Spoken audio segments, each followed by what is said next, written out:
Welcome to Invest in Yourself, the Digital Entrepreneur Podcast. Join the Podcast Mogul Phil Better as he interviews successful entrepreneurs that make their living in the digital world. Now, let's join your host, Phil Better, and his special guest today on Invest in Yourself, the Digital Entrepreneur Podcast. Ladies and gentlemen, welcome back to Invest in Yourself, the Digital Entrepreneur Podcast. I am excited to have an amazing guest today that is like leading the forefront for podcasters in the AI world. They are the co-founder and CEO of Capsho, an amazing method to the fastest way to market and grow your podcast. And she is literally using it to grow her podcast, grow my podcast show. Please put your hands together for Deirdre Tshien. Deirdre, thank you so much for being here. Hi, thank you so much for having me, Phil. So honored to be here. Oh, I'm so happy because I know how useful Capsho is, and when you agreed to come onto the podcast, I was like, yes, I get to promote this amazing tool that's like you guys say, you're the first and best in the market, and you're constantly improving. Just recently, you had the stressful launch of Capsho 2.0, which we're going to get into. But I want to go back to the beginning. Just give us a quick introduction, like where you went from to how we got to launching an AI-powered content marketer for podcasters. Yeah, for sure. Oh gosh, I mean, I've been in entrepreneurship for like a decade now, which seems crazy. But I'm gonna fast forward through a lot of that and sort of land on when I started my first podcast, and that was 3 years ago with a coaching business that I had. So we had a digital marketing agency that was helping e-commerce businesses, and COVID hit. We had to rethink our business model, and so we transitioned that business into a coaching business. And like what happens all the time, we struggled with the whole, build it and they will come, because that's what we did. And we built it, and I was like, surely we will just be flooded with people, and that didn't happen. And so I was speaking to a mentor of mine, and he was like, okay, well, if you're going to enter this coaching space, and you need to become an expert, you need to become known for what it is that you do and what you help clients with. And so he told me that I had to start publishing. And this was foreign to me because in my previous businesses, we had grown off the back of social media, specifically Instagram, because, you can imagine 10 years ago, they were also just growing. So we were able to really ride that wave of their growth. And so I was like, oh, what is this publishing thing by way of longer form content? And he was like, well, a great place to start is a podcast. He had a podcast himself. So I was like, okay, well, I don't know anything about podcasting, but I'll give it a go. I got this $53 microphone off Amazon, and I had no idea how to do anything, like to the point where, because I didn't know how to edit, I would, if I made a mistake, I would stop the recording and then re-record all over again, because I didn't know how to cut things out and piece things together, right? Like that was how much of a newbie I was to podcasting. That's the painful days. I remember those days. Exactly. Because it's overwhelming to, when you enter this space and you're hit with, the likes of, or just like these, like so many buttons and so many, and it's not intuitive, and you're like, I don't know what I'm doing here. So anyway, that was my starting point, my first foray into podcasting. And honestly, I started, and again, I thought, okay, well, I've been told that I do this, and I always trust, I'm very coachable, and I'm like, well, why isn't this working? Why is my list is not growing, and why am I not getting the leads and the conversions that, quote unquote, I was promised that I would get, which is never, that you're never promised anything, by the way. But that was the internal struggle, the monologue that we have with ourselves. And I was like, okay, I have to figure this out. I have to make this thing work because, and by the way, growing a podcast, I didn't realize this at the time, but now I know now, is like growing a business. And so at the time I was like, this is ridiculous. Why am I trying to grow? I'm already trying to grow a business. Why am I also trying to grow a podcast? It just seemed counterintuitive.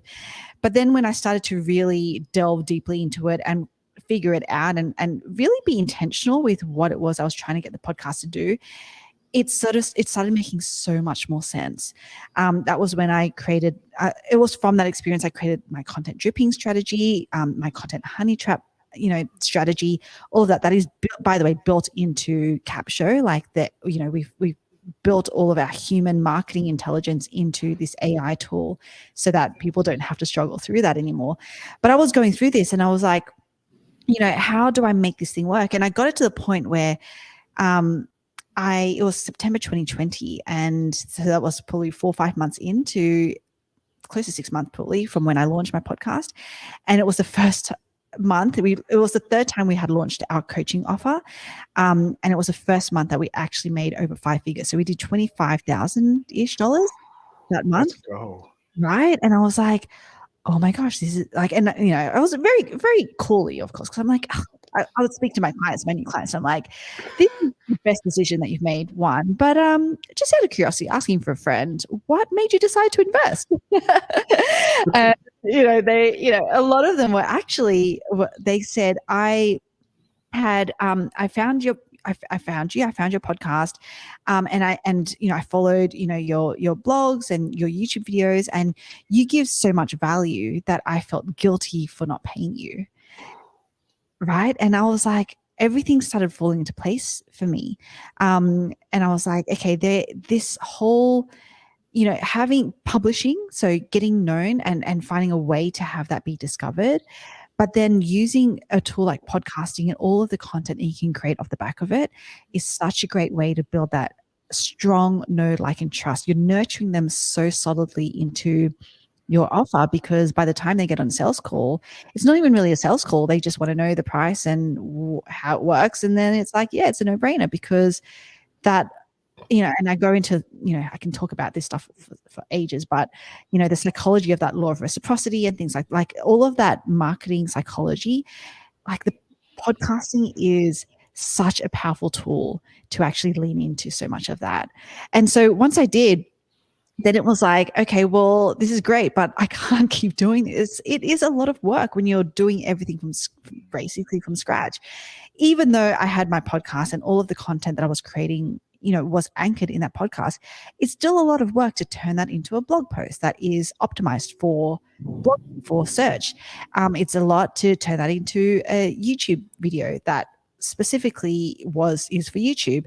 It's a lot to create, my social media content off the back. Like, it still took a lot of work, to the point where I actually had someone in my team leave. Like, she was burnt out, and I didn't realize this, right? I didn't realize that this was happening, but it was burning us out. And so I was like, there's got to be a smarter way to do this. And that's how Capsho really came about. We launched. So we started working on this, end of 2021, end of 2021 into 2022. And we launched our beta sort of in June of 2022, went live mid-July 2023 and 2022, gosh. I'm like, wow, it's already, yeah. I'm talking to someone in the future. Oh my God. But yeah, that's kind of how we set out to solve the problem that we ourselves face, which is, I have a podcast, which is great, but how do I actually effectively market and grow that podcast so that I can actually grow my business? That's what we do.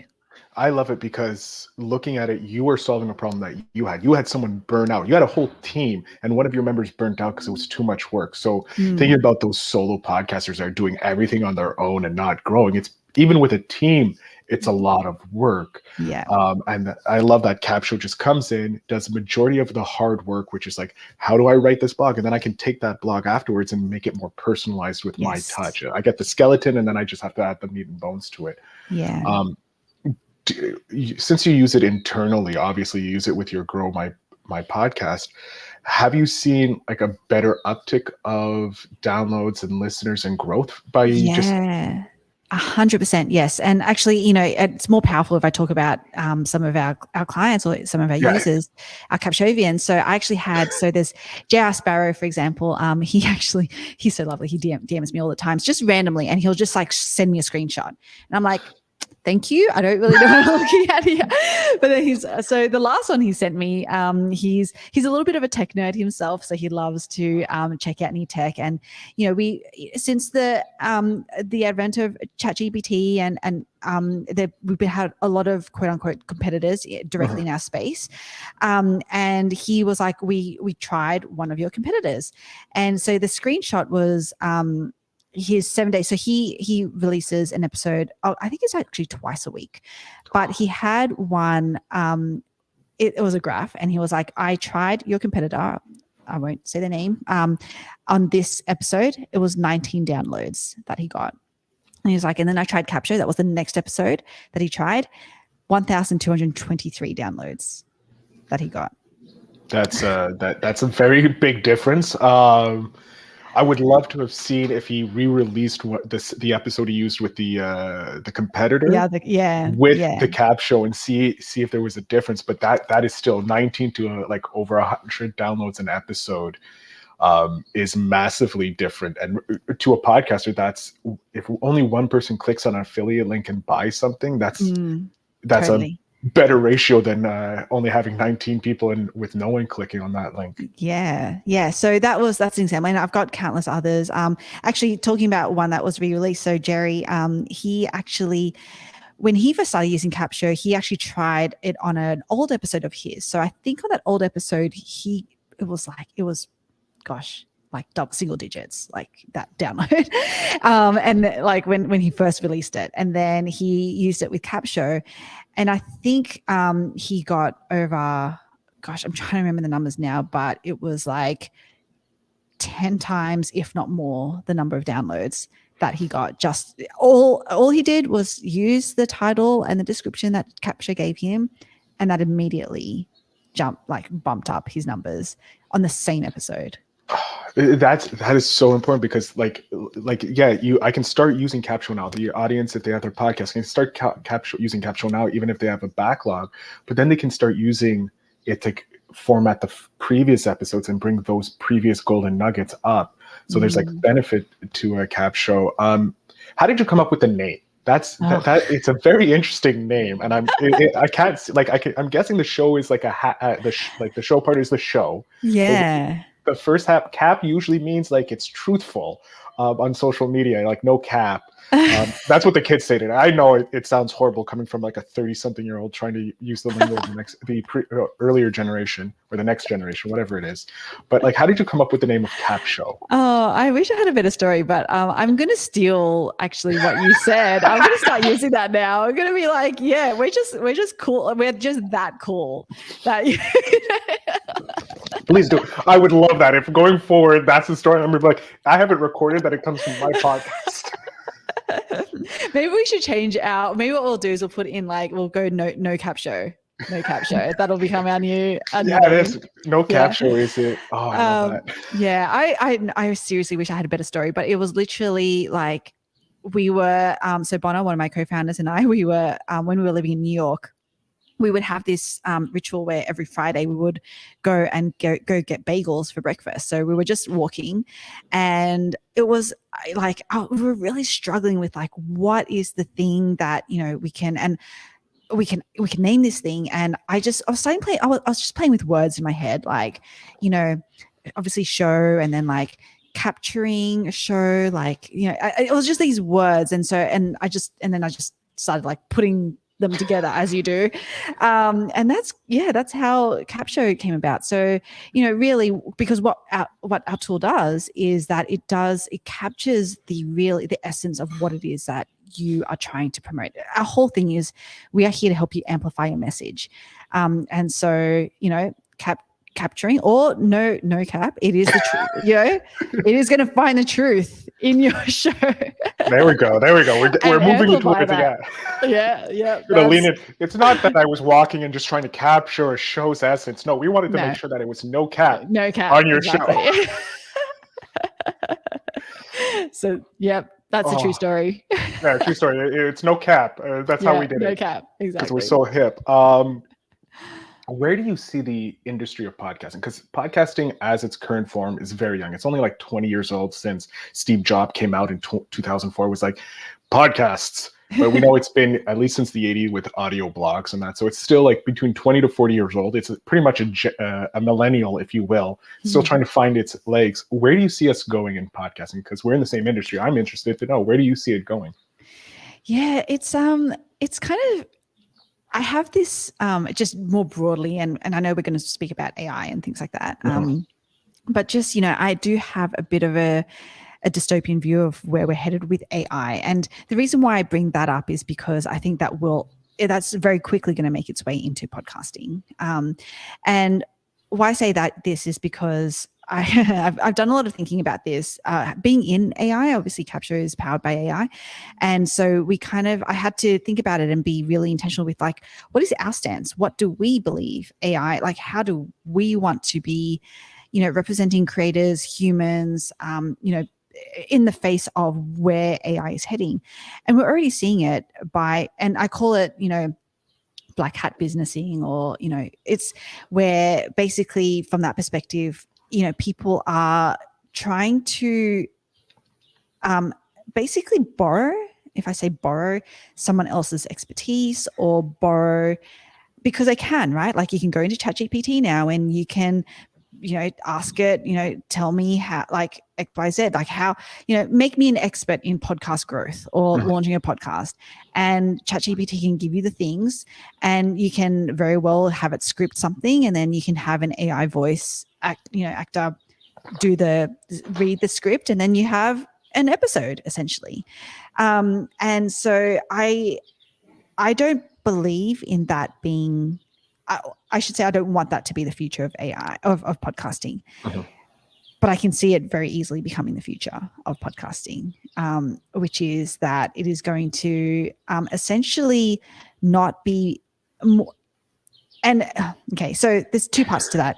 There's like the bit where it's like what is going to probably happen, but then there's a bit that is like what is quality, like what will people care about. 100%, there's going to be way more podcasts. There's going to be way more content. I call it the content vomit now on the internet, because it's just that easy to create and put things out there. And I shouldn't even say create as from a, like have AI create something and put it out there.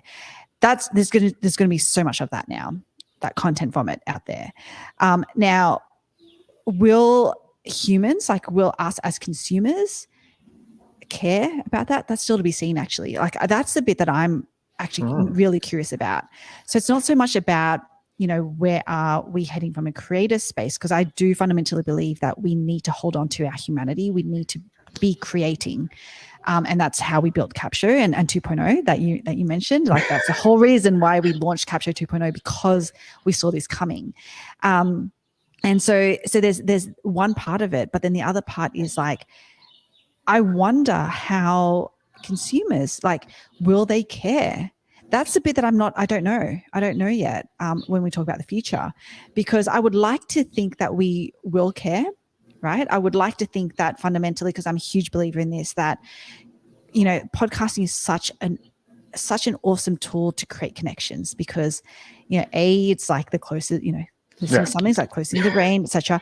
But it's also because we connect because I have this Aussie accent and I say and like all the time, and I get really excited talking about marketing, nerdy marketing things, and people connect with that.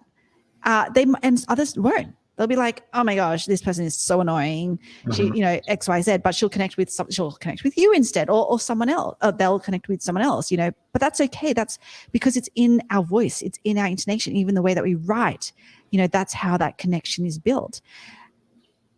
That's what I fundamentally believe, but I also, jury's still out, I think, around whether that's true, around whether at the end of the day, the consumers are going to be able to pick up on that, know that it's actually AI or not AI, because it's just going to become smarter, and B, whether or not they'll care.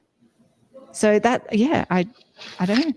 See, I have the same thing. Like, I'm thinking creative in general is at risk with AI, because like you can see the AI videos coming out now that like create a whole TV, and you have Unreal Engine coming out, which is just really next level. And then even with the AI deepfakes with the voices, that all you need with like something like the script, you have 15 minutes and you now have, I can copy your voice and be like, oh, look, Deirdre said this about all her competitors, and it's like, no, I can swear it's not me. Yeah. So I see that there is that fear. Like I have that fear as well, because it's losing. If we can copy someone's voice, where is the ownership? How do we own ourselves? And I kind of see maybe blockchain coming in, because it's a secure contract. You can use blockchain with NFTs to secure your voice and secure your likeness, so that everybody can be a creative and you can rent the voice and it's an authentic voice. I think something like that for podcasters and others, like corporations can now pay to have you speak on behalf of their business, and you don't necessarily have to be there, because they can just pay for the rights to use your voice. And that's a possibility. I think that I like more, because then everybody's secure, and you can say whether or not it's truthful. But yeah, I share the same fear too, because we're at a tipping point. We really are we going to go for good, or are we going to go for money with this? Yes. Speaking of AI, I want to talk about AI. How did you get roped into AI? I have actually always been fascinated by it. So my background, I've been in corporate for, before I was an entrepreneur for many, many years. Anyway, I can't even count. And I was actually working in a bank. So it's called Macquarie Bank based in Australia. It's the biggest investment bank actually in Australia. And I was actually in the innovation team. And part of my role was actually to explore new technologies like AI, like blockchain, for example, and see and assess the use cases for banking, for Macquarie specifically. And so I'd been exposed to it for a while. At the time, obviously, AI was very gated. It was very in its infancy. We were actually working with a Canadian-based business, an AI consulting business, to try to come up with these use cases. But it was very use case based in terms of like, okay, there's a specific thing that it needs to do, and we need to almost build a whole machine, an engine around, like, just for that use case, which is very different to now with generative AI. It's it's very broad, and you can have it do a lot of things, and so that was my first foray into AI. Since then, obviously, I kind of followed my own path in entrepreneurship and wasn't in AI in any stretch of the imagination through that journey, until it was like we're trying to solve this particular use case, this pain point. And I was like, well, it makes total sense to use AI for this. And so that's how I kind of came, like, I knew about it years ago. You heard about it when it was a baby just being born, and now while it's a child, more teenager, you're like, I can now use this for my everyday to save it. I want to go before I get to the spark question. You mentioned some great memories and some great case studies about how competitors, one of your clients or customers, or probably a friend at this point, shared what happened with a previous episode and a past episode. But if a podcaster or a business owner is looking to use Capsho or podcasting, do you have a tip for them? Because you've grown a couple shows now using without Capsho and with Capsho. So maybe a tip to get the most out of Capsho if you're a podcaster. Yeah, I think, especially if you're an expert who podcasts, and I'm not sure, Phil, is it basically mainly Let's go with entrepreneurs? expert. Yeah, this is for aspiring entrepreneurs, but also entrepreneurs to learn about the tools that are out there to help them. Great. Okay, perfect. Because Capsho is designed specifically for entrepreneurs who podcast, and we're very, very intentional about that because of how we built, like, all the nerdy marketing things that we built into it. Yeah, it's because it is for entrepreneurs, and but it really is super powerful when you can be clear on a few things. So one is your audience, and I think we all know that. It's like, know your avatar, but really specifically audience. But we don't stop there, because it's one thing to know your audience, but then still be like, and again, I talk about this example all the time, but Jerry, who I mentioned, so he knows his audience, his particular avatar inside out, right? Faith-based dads, because he's one himself. He's like, I know what they're thinking, I know what they need in their life, and basically, so then he was like, but what he talks about is everything from faith to finance to fitness to family and that's things that almost everyone else cares about too. It's it's not. So knowing your audience is one thing, but you really need to know what specific content you're talking about. Because when you do, and the practical reason for this is because when we then talk about discoverability, and specifically discoverability through search, the search engines are still relatively rudimentary from their machines and algorithm perspective. They can only really bucket you in like one thing.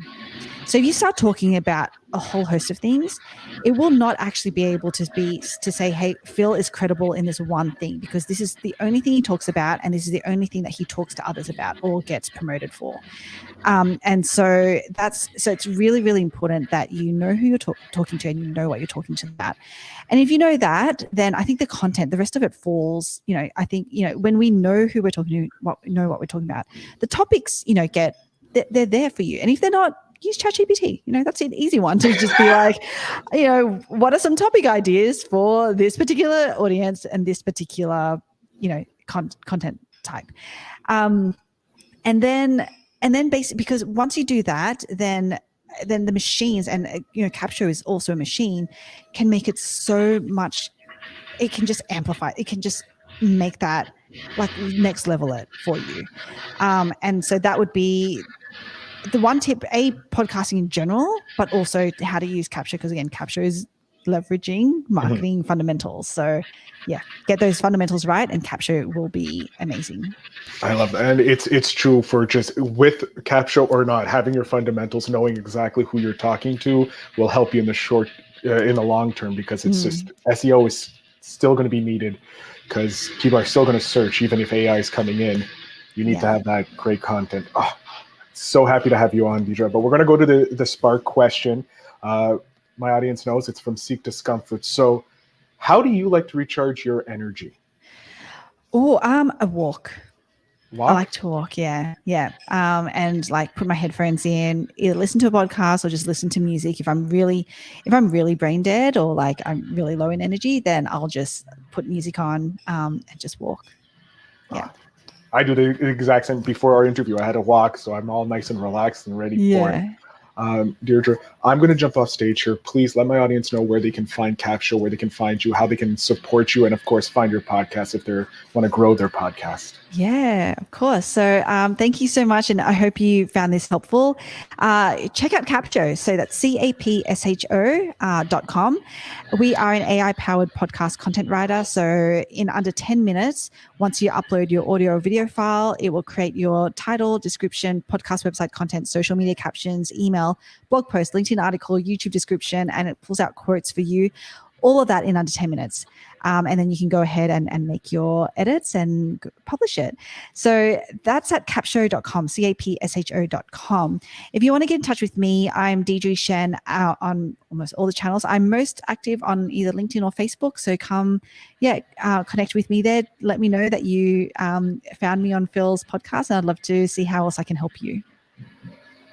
Awesome, Deirdre. I can't thank you enough for coming on, sharing your story, sharing your tool with the greater world, because you could have kept this internal and just used it evilly and just became a titan of podcasting, if you will. So I thank you very much for sharing this, sharing your story with my audience today. Yeah, thank you for having me on. It was an honor and a privilege to be here. Thank you. To my audience, check out the show notes down below. You'll find links to Capsho, no cap. It's the real link. And remember to always invest in yourself.